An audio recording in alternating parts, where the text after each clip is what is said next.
السلام عليكم ورحمة الله وبركاته. أهلا بكم معايا من جديد في قناتي سالي's كيتشن. النهاردة بقى جبنا الترنداية دي في شوال وتعالوا نشوفها ازاي في قناة سالي's كيتشن. هتكون أحسن حاجة وهنعملها بكل سهولة في البيت ومش هنضطر نشتريها ب1100. تعالوا معايا نشوف الطريقة وكمان نشوف المكونات ولا أسهل.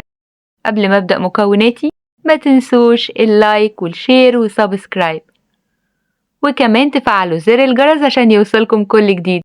وتعالوا معايا على ترند شوكولاتة دبي.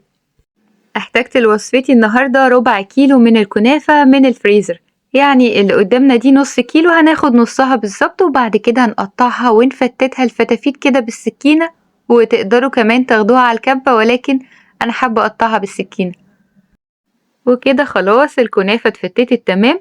هنبدأ بقى ان احنا نحطها في حلة فاضية وكمان هنجهز 3 معالق كبار من الزبدة بدرجة حرارة الغرفة، تقدروا تنزلوا بيها كده او زبدة مذابة مفيش اي مشكلة. وعلى نار هادية بدأت بقى ان انا احمر الكنافة دي وعايزة يكون لونها ذهبي جدا، وبالظبط هتاخد على النار تقريبا من 5 دقايق ل10 دقايق، وانا عملتها على نار هادية عشان تبقى كلها لون واحد بالشكل ده. وبعد كده حطيت كوبايتين مية مغلية في بولة فاضية واستخدمت 150 جرام من ميكس تيلا وايت شوكليت شوكولاتة البيضة علشان اعمل لها حمام مائي. والخطوة اللي بعد كده الكنافة وهي دافية بالظبط 5 دقايق من نزولها على النار هبدأ بقى أضيف عليها كريمة البيستاشيو، ودي حاجة مهمة جدا وأساس أصلا شوكولاتة دبي. الكريمة بتاعة البيستاشيو أو صوص البيستاشيو، بس الكريمة هي أصح حاجة للموضوع. الكريمة دي كانت عندي 400 جرام، أخدت تقريبا 150 جرام يعني معلقتين كبار، وحسيت إن هي محتاجة كمان شوية، يبقى كده أنا استخدمت 200 جرام من كريمة البيستاشيو. وكريمة البيستاشيو دي عبارة عن الفستق وكمان لبن باودر وسكر باودر، وهنبقى نعملها في حلقة تانية بعد كده. ودي بقى الشوكولاتة البيضة بعد ما بدأت إن هي تسيح في حمام الماء اللي احنا عملناه، هنبدأ بقى إن احنا نحط 50 جرام في الطبق ده و50 جرام في الطبق ده، وحطيت عليها معلقة صغيرة من لون الأخضر جل لون الطعام ولون الأصفر جل هو كمان. وبعد كده قلبت بقى اللون الأخضر ده مع الشوكولا وهنا كمان مرة. ولو حسيتوا إن هي بدأت تتقل معاكوا لأن بطبيعة الحال الجو بارد دلوقتي، فتقدروا تحطوه في حمام مائي الطبق اللي احنا حاطين عليه الشوكولا دي. وبعد كده بقى العلبة دي كانت بتاعة برجر أو أي علبة تلاجة موجودة عندكم، تقدروا تعملوا الخطوة دي عشان نعمل قالب الشوكولا اللي احنا بنشوفه. وطبعا هنا أنا استخدمت قوالب جيلي كولا وحطيت لها كمان شوية من صوص أخضر وبعد كده عليه الصوص الأصفر، كل ده عشان نعمل الكرنفال بتاع شوكولاتة دبي. وبكده خلاص أنا قربت أخلص القوالب لما حطيت الصوص الأخضر بتاع الشوكولاتة وكمان الصوص الأصفر، وبالظبط 5 دقايق بدأت إن هي تجمد كده شوية، حطيت بقيت بقى الجرامات بتاعة الوايت شوكليت اللي احنا عملناها كده بحركات عشوائية وخطوط يعني متداخلة زي ما بنقول، بكل عشوائية مفيش حاجة بتكون فيها منظمة. وهسيبها بقى تهدى، وخلال ما أسيبها تبرد حطيت قالب شوكولاتة 200 جرام اللي هي دريم. أنا استخدمت الشوكولات دي علشان تبدأ بقى كمان تتحط على ال3 ألوانات اللي حطيناهم، ونبدأ نعمل الطبقة اللي بتكون موجودة على كرنفال شوكولاتة دبي.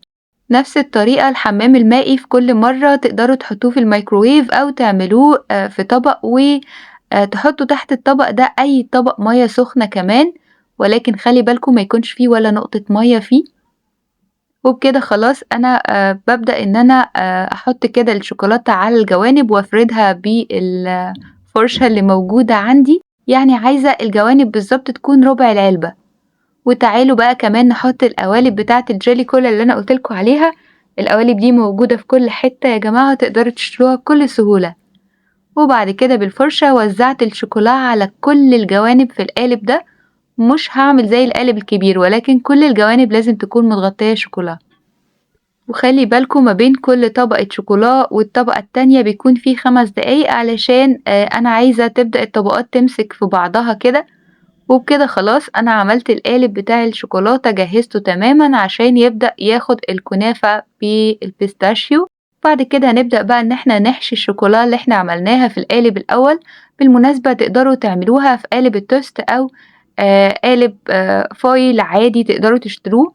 المهم احنا عايزين شكل قالب وخلاص، حتى لو علبة تلاجة مش قضية، ولكن الورق الفويل أو الأطباق الفويل وكمان السيليكون وكمان البلاستيك اللي احنا شفناه ده بيكون أسهل كتير لما بنخرجه، لما بنخرج يعني الشوكولاتة منه بيكون سهل جدا في التعامل. وبكده أنا كمان بحشي بقى القوالب اللي موجودة عندي السيليكون بالظبط معلقة واحدة وبضغط عليها. تعالوا بقى بمنديل نبدأ ننضف شوية من الكنافة اللي على الأطراف علشان أنا عايزة الشوكولا بعد كده تغطيها. وكمان قالب شوكولاتة تاني عملت له حمام مائي، هنا أنا استخدمت شوكولاتة سما، يعني كده عندي مزيج من دريم اللي هي بتكون بالحليب وكمان شوكولاتة سما اللي هي الخام بدون حليب. تقدروا تعملوا ميكس ما بين الشوكولاتة دي والشوكولاتة دي. فأنا حبيت إن الأول هنا أحط الشوكولاتة بالحليب وبعد كده عليها الشوكولاتة الخام وبفردها بالمعلقة زي ما احنا شايفين وأحاول أوصلها للأطراف بكل إريحية، يعني على مهلك جدا علشان يكون ده شكلها. وهنا بقى عملت العكس، حطيت شوكولاتة بحليب وتحت شوكولاتة اللي هي الخام سما من غير حليب، وبعد كده حطيت على وش القالب زي ما احنا شايفين وبوزع بقى بالمعلقة عشان أقفل القوالب بتاعتي وكمان ما يخرجش منها الكنافة. عايزة أقولكوا الكرنفال فعلا الريحة واو، مش قادرة أوصف لكم بقى كريمة البيستاشيو مع الكنافة مع الزبدة بجد تيست هايل، وكمان معاه شوكولاتة بالحليب والشوكولاتة الخام. عايزة أقول لكم حكاية، في رواية بتتعمل هنا بالظبط حوالي 10 دقايق أو في التلاجة ربع ساعة مثلا. وبعد ما تطلع هبدأ إن أنا أخلص كل الزيادات بتاعة الشوكولا من القالب علشان أطلع القالب بكل إريحية. وادي قالب الشوكولا هطلعه بكل سهولة، هيطلع من القالب بتاعي شفتوا ازاي. وادي بقى كمان القوالب الصغيرة هبدأ اخلصها من القالب السيليكون. ما تقلقوش كل زيادات الشوكولاتة دي هنشوف ازاي هنشيلها بالسكينة بكل بساطة. بصوا ازاي بتطلع لامعة جدا والقالب هايل. وزي ما قلتلكوا بقى انا كده بالسكينة بتخلص من كل الزيادات اللي في الشوكولا علشان يكون القالب مدور زي ما هو. وادي شكل بقى شوكولاتة دبي وعملناها في البيت بكل سهولة. ليه تشتريها بقى ب1100 لما ممكن نعملها كمان بتلت التمن؟ حاجة كده ولا أسهل، وتقدروا تقدموها بالشكل اللي يريحكم. بصوا ازاي القالب متماسك واو، بجد يكفي عيلة كاملة. وادي بقى شكله من جوه واو، حاجة بجد رائعة. ياريت تجربوا الوصفة وتبعتولي في التعليقات ايه رأيكم. وادي كمان قالب السيليكون مسلمش ان احنا ندوق منه، بجد حاجة رائعة. مبسوطة جدا فخورة اني عملت الوصفة دي، حاجة بجد فوق الوصف وجمدان من الاخر. تقدروا بقى تقدموها بالطريقة اللي تعجبكم. هنا دي الكنافة اللي اتبقت هي وكريمة البيستاشيو. دي طريقة تقديم تانية، انا كان عندي قوالب كده كنت عاملاها من الشوكولاتة البيضة وحطيت فيها قالب شوكولاتة دبي وعليها شوية كنافة بكريمة البيستاشيو. وتقدروا تقدموها بالشكل ده، طبقات من الشوكولاتة البيضة وكمان طبقات ملونة من الشوكولا. قدموها زي ما تقدموها، المهم ان مفيش ترنداية هتعدي على مطبخ سالي's كيتشن كده من غير ما نجربها. وهي دي كانت وصفة النهاردة. اتمنى يا رب الوصفة تكون عجبتكم، ولو الوصفة عجبتكم ما تنسوش اللايك والشير والسبسكرايب، وكمان تفعلوا زر الجرس عشان يوصلكم كل جديد. ابعتولي اكتر عن ارائكم وتعليقاتكم علشان نعمل وصفات كتير جاية. باي باي.